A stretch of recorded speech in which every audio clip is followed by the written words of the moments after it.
जय श्री कृष्ण। राधे राधे। हमारी श्रीमद् भागवत की कथा में आप सभी का हार्दिक अभिनंदन है। आइए श्रवण करते हैं भगवान श्री कृष्ण की अमृतमयी कथा। गजाननं भूतगणाधिसेवितं कपीध्यजम्बूफलचारुभक्षणम् उमासुतं शोकविनाशकारकं नमामि विघ्नेश्वरपादपङ्कजं कर्पूरगौरं करुणावतारं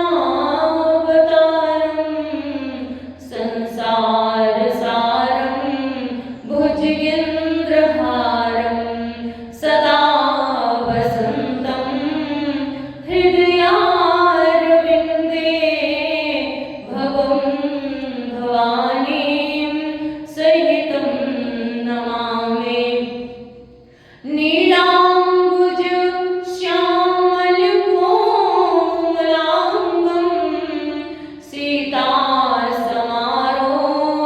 पित्वामभागं पाणो महासायकचारुचापं नमामि रामं रघुवंशनाथम्। श्रीराम गोविन्द मुकुन्द कृष्ण श्रीकृष्ण विष्णु भगवन् नमस्ते। प्रौढारि षड्वर्ग महामयेभ्यो मां त्राहि नारायण विष्णुमूर्ते। मां त्राहि नारायण विष्णुमूर्ते।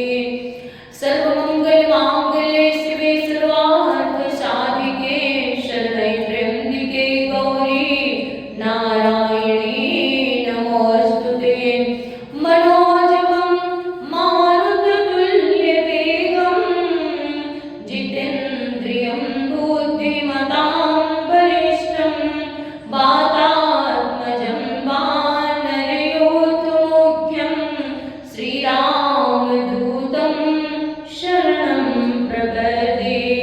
श्रीरामदूतं शरणं प्रपद्ये। करेण वीणां परिवादयन्तीं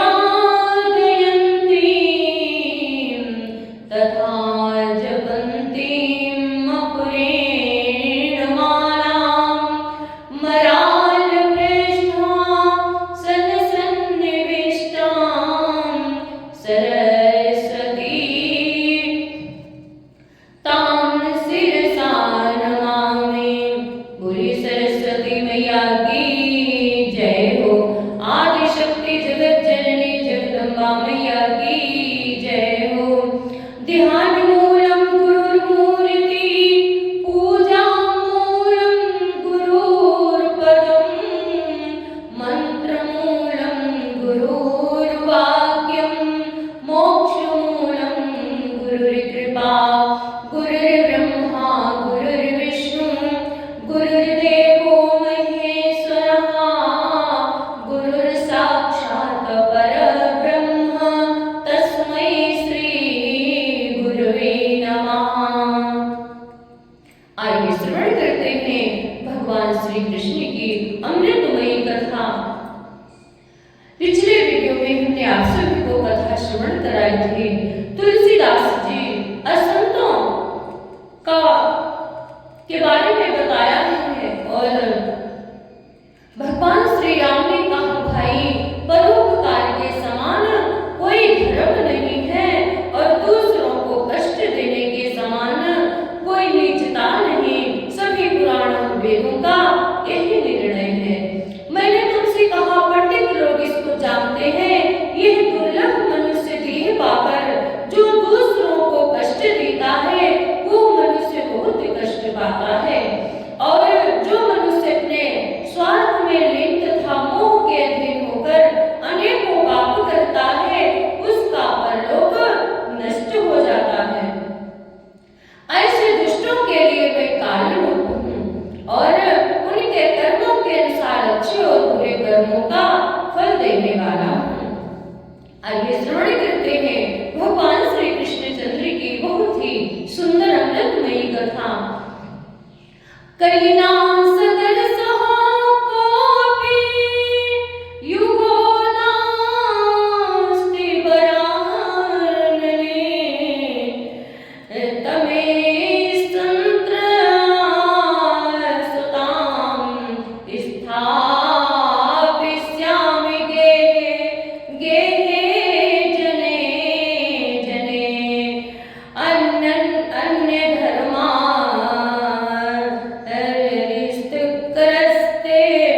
पुरुष कृत्ये महोत्सवान् तदा नाहं हरे दासी लोके तां न प्रवर्तये। नारद जी कहते हैं, हे सुमुखी, भक्ति देवी से नारद जी कहते हैं, कलि के समान कोई युग नहीं है। इस कलयुग में मैं तुम्हें घर घर में प्रत्येक मानव के हृदय में स्थापित कर दूंगा। देखो, अन्य सब धर्मों को त्याग कर यानी दबाकर और भक्ति रूप अभिषेक महोत्सवों में प्रस्तुत करके यदि मैंने इस मृत्यु लोक में तुम्हारा प्रचार न किया तो मैं भगवान श्री हरि का दास नहीं। नारद जी ने ऐसा संकल्प किया, कहा मैं तुम्हें प्रत्येक हृदय में स्थापित न कर दूं तो मैं भगवान श्री हरि का दास नहीं कहलाऊंगा। इस कलयुग में जो लोग भक्ति से युक्त होंगे वे पापी होने पर भी भगवान संकीर्तन से ही भगवान श्री कृष्ण के चरणारविंद को प्राप्त हो जाएंगे। मनुष्य के जीवन में सभी व्रत, तीर्थ, योग, यज्ञ और ज्ञान चर्चा आदि बहुत से साधनों की कोई आवश्यकता नहीं। ये मात्र भक्ति ही मुक्ति देने वाली है। भक्ति द्रोह कराये च सीदन्ति जगत्त्रये दुर्वासा दुःखामापन्ना पुरा भक्ति विनिंदका। नारद जी कहते हैं, जो लोग भक्ति से द्रोह करते हैं, भगवत भक्त का तिरस्कार करते हैं, उन्हें तीनों लोकों में दुख ही दुख, कष्ट ही कष्ट उठाने पड़ते हैं। जैसे पूर्व काल में भगवत भक्त राजा अम्बरीश का तिरस्कार करने के कारण महर्षि दुर्वासा को बड़ा ही कष्ट उठाना पड़ा। अंत में भक्ति की ही जीत हुई। ये भक्त अम्बरीश दुर्वासा चरित्र की कथा, नवम स्कंध की कथा राजा नाभाग के वंश में के वर्णन में सुनाएंगे। अहो नारद धन्योऽस्ति प्रीतिस्ते मयि निश्चया। अहो नारद धन्योऽस्ति प्रीतिस्ते मयि निश्चिता। न कदाचित् मुञ्चामि चित्ते स्थास्यामि सर्वदा। कृपालुना त्वया साधो मदधाध्वंसिता क्षणात् पुत्रयोश्च ते चेतना नास्ति ततो बोधये बोधये। भक्ति ने कहा, नारद जी आप धन्य हैं, आपकी मुझ में निश्चित प्रीति है। मैं सदा आपके हृदय में रहूंगी और आपको छोड़कर कभी नहीं जाऊंगी, क्योंकि अभी मेरे पुत्रों में चेतना नहीं आई है। आप इन्हें शीघ्र ही सचेत कर दीजिए, आपकी बड़ी कृपा होगी, आप इन्हें जगा दीजिए। सूत जी कहते हैं, हे शौनक जी, भक्ति के ऐसे भाव भरे वचन सुनकर नारद जी को बड़ी करुणा आई और वे अपने हाथों से हिला डुला कर उन्हें जगाने लगे। उनके कान के पास जाकर जोर जोर से कहा, ओ ज्ञान जल्दी उठो, ओ वैराग्य उठो, भाई उठो, बंधु सकते। तब नारद जी ने वेद ध्वनि की और गीता का पाठ सुनाया। इस प्रकार बहुत उद्योग करके उन्हें जगाया। ये उठकर बैठे तो हो गए, परंतु फिर भी ये दोनों बार बार जब भाई आलस आने के कारण इनकी आंखें नहीं खुली। सफेद बगुले जैसे इनके बाल हैं, सूखे काठ की तरह जिनका शरीर, जैसे बहुत दिनों से कुछ खाया पिया न हो। ये सब देखकर नारद जी सोचने लगे कि मुझे क्या करना चाहिए। उसी समय आकाशवाणी हुई, नारद जी तुम खेद मत करो, तुम्हारा उद्योग सफल होगा। इसके लिए तुम एक सत्कर्म करो, वो तुम्हें संत शिरोमणि संकादी बतलाएंगे।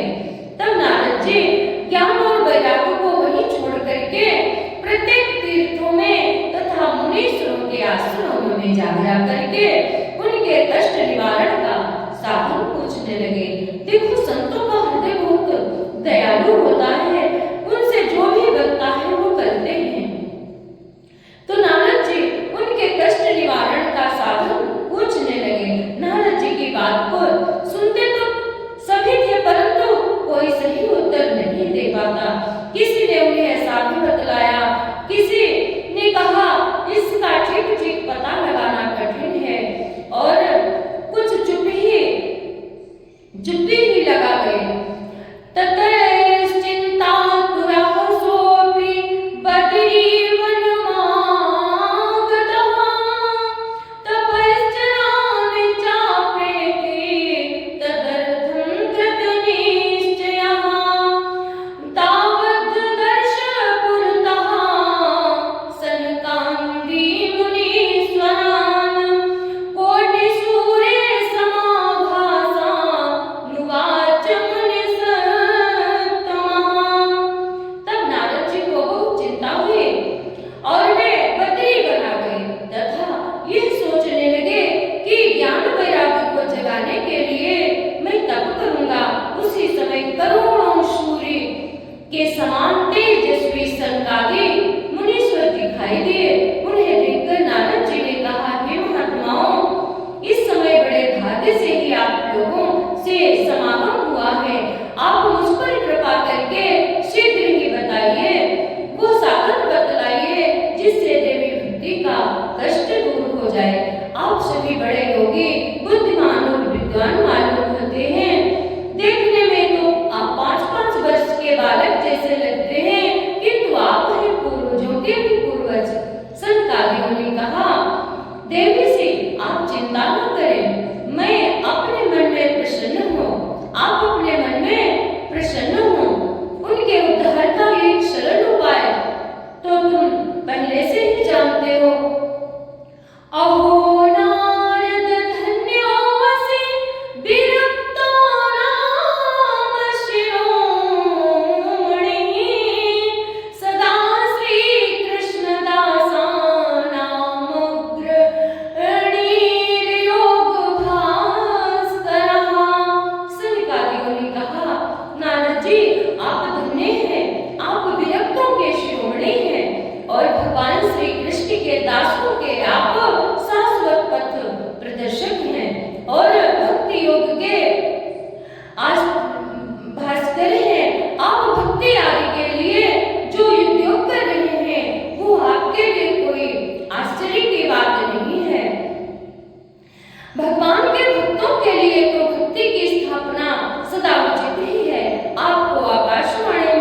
उपदेश किया था, उसे सुनते ही उनकी सारी चिंता दूर हो गई। इसलिए अब आप उन्हें शोक और दुख का नाश करने वाले श्रीमद् भागवत की कथा सुनाइए। ये सुनकर नारद जी उन कुमारों की विनती करने लगे।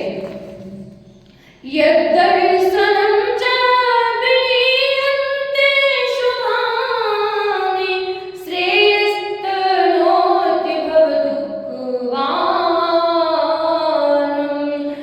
विशेषशेषमुखगीतकथैव पां प्रेम प्रकाशकृतये शरणं गतश्री।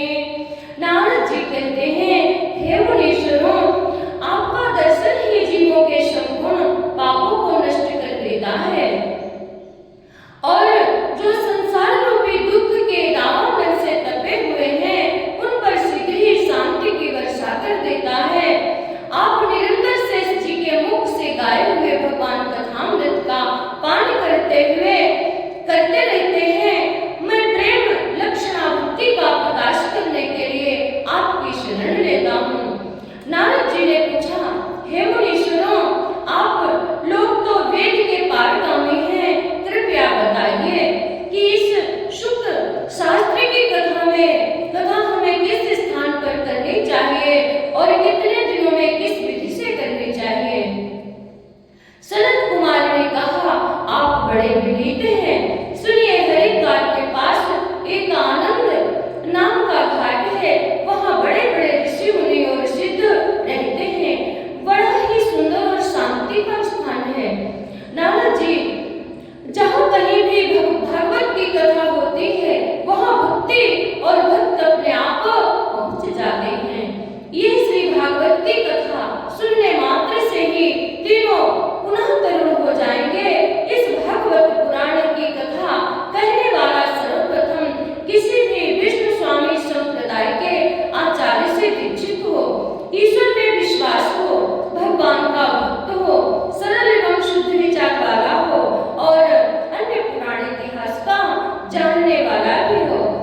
नारद जी, भागवत की कथा तो सदा सर्वदा भक्ति और मुक्ति देने वाली है, फिर भी सप्ताह श्रवण की विधि से सुनने वाले मनुष्य को चाहिए कि कथा के समय से पूर्व ही संध्या वंदन आदि नित्य कर्म कर लेने चाहिए। कम से कम बोलना चाहिए, कथा जितने दिन को व्रत रखना चाहिए और सात्विक भोजन करना चाहिए, गौ ब्राह्मण और अपने यहाँ आए अभ्यागत का सत्कार करना चाहिए तथा ब्रह्मचर्य का पालन करना और भूमि या चौकी पर आसन बिछाकर शयन करना चाहिए। भागवत की कथा प्रारंभ होने से पूर्व ही जगह जगह पत्र आदि के द्वारा सूचना करा देनी चाहिए। ये वो मुक्ता कुमारास्ते नारदेन समं गतः समन्ततः गंगातटं समाजग्मुं कथापानाय सत्वरः श्रीभागवत पीयूषाणे रसलं पटः गोसन्तोऽप्यायुः सर्वे प्रथमं ये च वैष्णवा। सूत जी कहते हैं, हे सौनक जी, जिस प्रकार कहकर नारद जी के शासन काल में भागवत की अमृतमयी कथा का पान करने के लिए वहां से तुरंत ही गंगा जी के तट पर आ गए। जिस समय गंगा तट पर पहुंचे उस समय वहां भूलोक, देवलोक और ब्रह्मलोक सभी स्थानों में श्री भागवत की कथा का हल्ला हो गया था और जो भागवत कथा के ऋषि भगवान विष्णु के भक्त वैष्णव दौड़ दौड़ कर वहां आने लगे।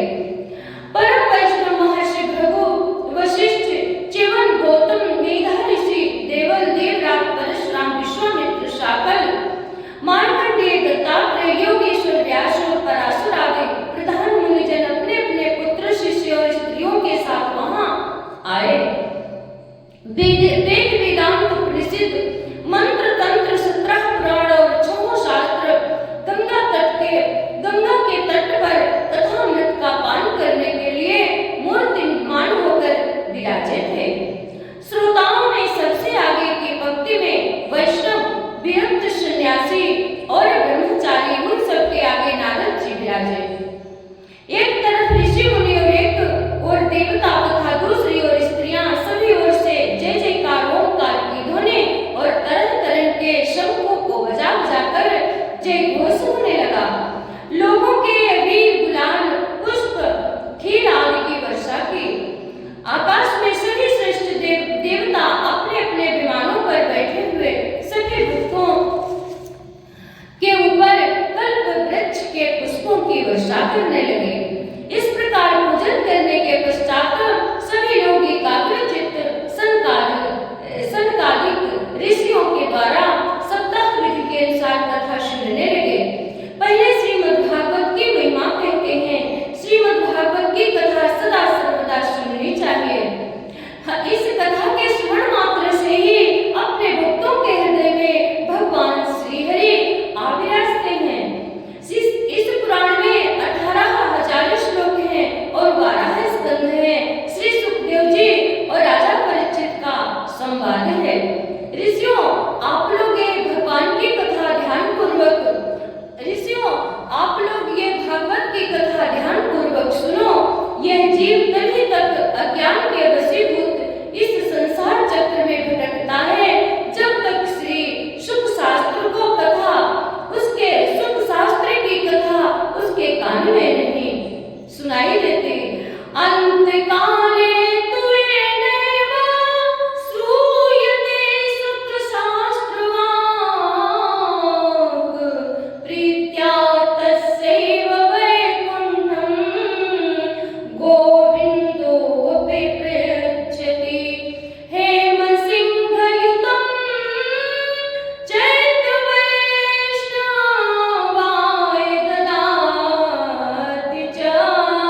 कृष्णेन सह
व्यक्ति ने कहा, भगवान मैं प्रायः कलयुग में नष्ट ही हो गई थी।